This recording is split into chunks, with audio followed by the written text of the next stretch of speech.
What's going on, everybody? You sexy bitches. Welcome back to the Rantin Review, talking about entertainment, gaming, pro wrestling, and everything else. And today we're talking about the latest edition of the Mortal Kombat franchise, Mortal Kombat The Movie 2021, which is not a sequel to the old Mortal Kombat movies or a sequel to any of the TV shows or the YouTube shows or any of the video games in the multiple ways in which the video games have reset themselves. This is a totally new story, kind of, sort of, reworked and repackaged with blood and fatalities. Now, as a big Mortal Kombat fan myself, I'm fairly excited to see that this movie was coming out when I first heard that it was being done with blood and gore and fatalities and everything else, because as much as I still to this day think that the 1995 Mortal Kombat movie, the live action film, is still to this day the best video game adapted to a film ever, I did think that movie did lose a little bit with the violence content. And again, it was the mid-90s. We were still some remnants of that puritanical phase in films, even for something like Mortal Kombat, which was known to be a mature-rated video game. They made a PG-13 movie. But this did change, however, for this edition. But it wasn't the only change for this edition. There's a lot of things that they moved around. There's a couple Easter eggs early on. You do hear that what did they call him? Eddie Tobias was the fighter that the main character Cole had defeated for a championship in mixed martial arts. For those of you not familiar with the Mortal Kombat franchise, Ed Boon and John Tobias are the two guys that originally created the first Mortal Kombat video game back in the 90s, so that was a nice little nod. There's a bunch of them sprinkled out through the show, through the movie. Some characters that wouldn't appear too much later in the Mortal Kombat franchise appeared in this movie. Yeah, there's a lot of fun stuff here for Mortal Kombat fans if you're really into the franchise. Essentially, the core of the movie is that this guy named Cole, who is a descendant of Hanzo Hattori, I want to say Hanzo Hattori-san, who is, of course, Scorpion in the lore of the video games, and Bi-Han, who was his mortal enemy, also known as Sub-Zero. The movie starts with a flashback to Bi-Han killing Hattori's family and setting things into motion for him to become Scorpion. And this is a new wrinkle to the Mortal Kombat lore, because as far as I know, this Cole person wasn't a character really in the Mortal Kombat universe. Scorpion, they didn't really talk about him having any descendants, but this is now the focal point of the story, which was an interesting choice, because typically it's the main characters have either been Johnny Cage or Liu Kang or Kung Lao in the Conquest TV show, somebody associated with that. But this is the first time we've seen Scorpion's bloodline as the main character focal point here. We have the usual suspects, Jax and Sonya and Kano. Now, I gotta say one thing though about Kano. Kano absolutely steals this movie. I mean, he was funny, and like genuinely funny, not like, because there's a lot of jokes in movies like this that are kind of supposed to be funny that really aren't, and you're like, ha ha, you know. No, but Kano actually, not only were his lines good, but the delivery from the actor was fantastic. It was really, he really felt like Kano. More than most of the other characters in this film kind of felt wooden, and there were some issues here and there with the casting, the way they shot certain things. But overall, I would have to say Kano was the best character. I like Jax's storyline in this film, which is a little bit different from the the video games, and we're used to that now. It's a little bit different from the video games, but it worked here. It definitely worked for the film. Sonya was an okay character. Cole was all right. Everybody else seemed kind of like mystical, out there kind of characters and not really relatable. They were kind of like one-note characters, and that is kind of one of my complaints about the film.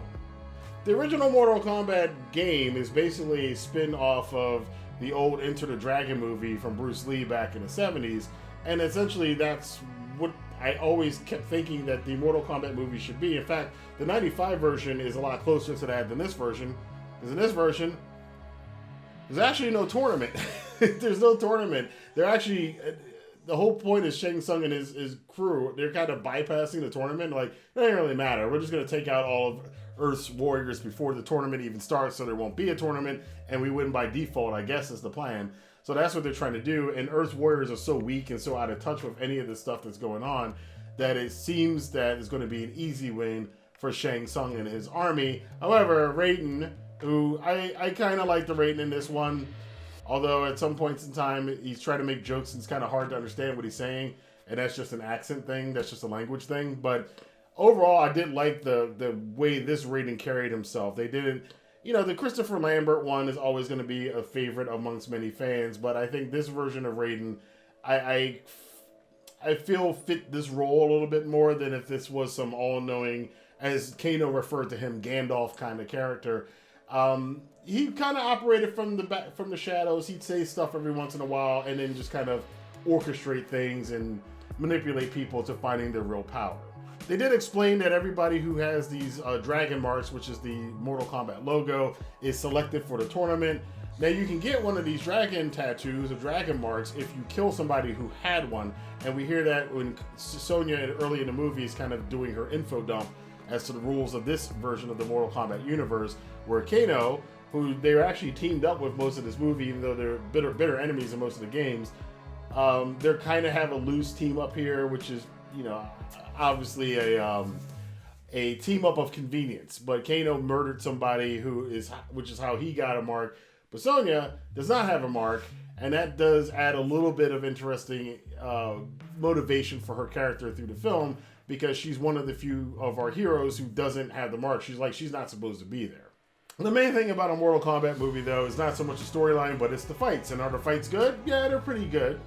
There's nothing quite as memorable for this time as the Johnny Cage Scorpion fight from the very first movie, which I think is still, it's dated at this point in time, because I watched it a few years ago, and it's like, yeah, it doesn't, not quite as awesome as I remember it, but this version of the movie has some pretty awesome fights. The main final fight was probably the best one of the whole thing. They do sprinkle out some of the more bloody fatality. Kung Lao's fatality in this one, they got that one right. They got that one really good. That was really good. One of Liu Kang's animalities they got really good in this one. Much better than they did in that crappy Mortal Kombat 2 or Annihilation or whatever the hell that sequel was. That was just one of the worst movies I've ever made, period. But yeah, the fights are good. They get most of the characters down the way you would think these characters, except for Liu Kang, who I think they're kind of holding back as being because he really is the main character. He is the Luke Skywalker of the Mortal Kombat franchise. In this movie, he's kind of a side character, but the way they handle the story through the film, and you'll notice when you see it, it seems like they're Frodoing him a little bit. Like, he's not like the main guy, but he's going to be the main guy. And they kind of allude to that with some of the things and some of the surprises that happen in this film. Overall, it's a great film. If you're into it's kind of like Kong versus Godzilla. It's like, I'm not going into this movie expecting some great acting or anything, or even something like kind of scratches at some deeper meanings like the Marvel Cinematic Universe does. Which, like, the Marvel movies, they're popcorn, wow, woo, ah movies, but there's always like this little undercurrent of something a little bit deeper. They don't go too deep with it, but they go deep enough for you to feel like you're getting a little bit more out of it than just watching fights and explosions. Movies like this, Mortal Kombat, is not meant to do that. This is just meant to be, here's the Mortal Kombat characters you know for the video game. They're gonna fight. We got some new cool special effects. The stuff they did with Sub-Zero was absolutely amazing. Sub-Zero almost stole the movie himself. And that's what you're here for. So if you're here for that, great. If you're expecting anything more, you're not gonna get it. Is it better than the first 95 movie? Being somebody who was a teenager at the time and saw that in theaters and remember the experience of that, and I will remember it for the rest of my life, I can't say this had the same effect on me, but it may have the same effect on younger viewers who are new to the Mortal Kombat franchise. So overall, I do recommend it. If you go to the theaters to see it or get it on HBO Go, definitely take your time to check it out. It's worth it. It's going to be fun, especially if you're a Mortal Kombat fan. I want to know, however, what you guys thought about it. Are you interested in this new Mortal Kombat movie? If you saw it, what do you think about it? Let your voice be heard in the comment box below. Until then, I will see you guys for more news, rumors, and reviews here on the Rantin Review. Have a good day.